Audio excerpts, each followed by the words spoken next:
Record. Hey, welcome back to Mobility Project. I've been dying to do this one for a while. Finally have a surfer, Santa Cruz. Yep. Live at Steamers. Yep. By the way, which is pretty much, let's be honest, one of the best breaks on the planet. Surf on a good week, how many times a week? Maybe 4 or 5 times. And you're also a strength conditioning athlete, right? Yep. You actually trains. One of the few surfers I think who legitimately trains hard.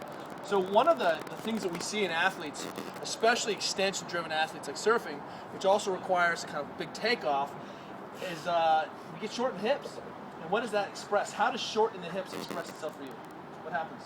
I get a lot of back pain in my lower back after surfing. I'm just real uncomfortable. Okay, so what we want to do is think, hey, I'm getting back pain after surfing, a little bit uncomfortable. You know, we know that I'm an athlete, I'm going to have athlete's hips, but the issue is that maybe we have a surfing-based problem.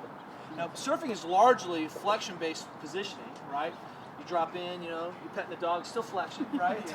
It's all good. Dragging the hands, still in flexion. But where's the takeoff? So I want to show you something on your stomach. I'm a surfer, I like to surf. Now, one of the things that we see when athletes are on their longboard is that we often see that the foot is up, right? Now, Hoku, you filming, you surf, right? I'm a sponger. Oh, sick. All right, legit. We have our local Hawaiian boy filming today. And what's happening now is that when I have the foot picked up, that fires this kind of anterior chain. And a lot of athletes on the longboards end up with this foot up position, and it fires the hip flexors. And this is no different than hanging on the bar and doing pull-ups with the foot up, right? It fires the hip flexors. And now it's really difficult to get my butt on and into this triple extension hollow position. So one of the issues is that whenever we can, we want to have our athletes point, especially in the water, especially surfing. Now, I know you're kicking on the little board, but it still makes a difference to be thinking about projecting if I can. And suddenly, look, he cues his butt. Now, what's happened is by pointing, we get a better kind of triple extension, we release the calf, release the kind of the mechanism back here, and we can squeeze the butt. Turn your foot off, turn your butt off, and I want to show you what his normal push-up looks like. Right, so he's usually here, and immediately we get a lot of overextension, which is the same thing we see in the pull-up, same thing we see in the push-up when athletes aren't controlling the low lumbar. So come on back down. Now, if we squeeze the butt first, now it's easier to be in this position, butt is squeezed, now we've limited the amount of spinal movement kind of here as during that press up, and now he can pop up versus jamming under high load and usually when I'm paddling hard. Now come on down. So that's just the pop up.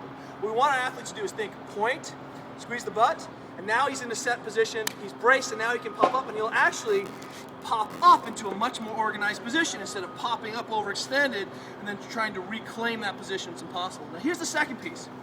Popping up is one issue, but paddling is the primary issue. And if this butt is off, turn your butt off, and then reach up and pretend like you're paddling. What we see is that he's got a lot of rib cage tilt. The same thing happens when we see athletes pressing, aren't controlling the low lumbar. So now, because he's tilted the rib cage, can't control the shoulder. Shoulder ends up forward. This is why we see surfers with a lot of shoulder problems. But if we think about pointing the toe, squeezing the butt, come on down first, load, squeeze the butt, now paddle for me.